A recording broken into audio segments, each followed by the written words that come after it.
He was asked about a tragic murder, but he was the killer. I'm like, what the hell's going on? And now I realize that's what they were actually doing. I had no clue. And the victim? His own mother. I think it was kind of a hit, and something happened. Something went bad, and this is like a rural area, so they just wanted to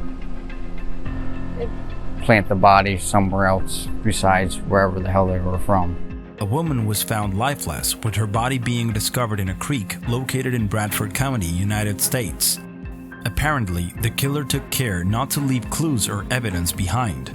However, his plan didn't work out well, and he never imagined that he would end up giving himself away in a rather peculiar way.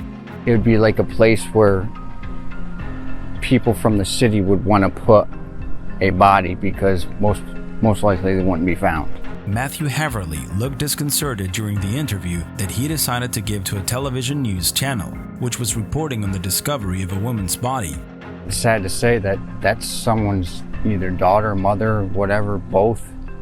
At the time, the fatal victim was unknown, and the reporter was trying to get some kind of information from neighbors in the area.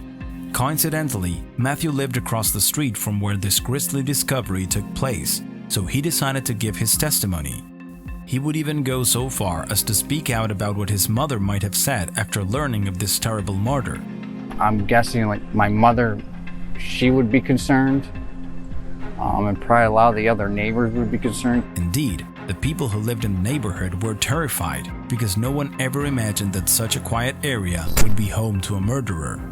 It's heartbreaking because he comes across concerned, and that's what's scary is because you don't know what's going on next door. It's your neighbor's house. Yeah, that's kind of weird. That's kind of weird. You got people like that running around.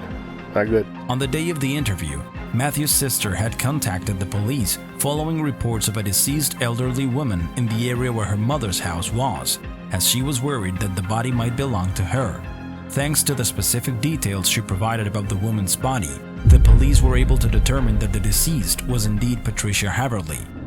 Later that day, police spoke with Matthew, who claimed that he had last seen his mother the night before, and that when he woke up, he couldn't find her anywhere.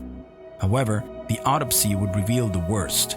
Patricia had suffered trauma to the top and right side of her head. In addition, she had bruises and cuts on both arms, which were probably defensive wounds. Her death was therefore ruled a homicide and looked to be the work of none other than her own son, who was arrested and sentenced to spend 3 to 14 years in jail.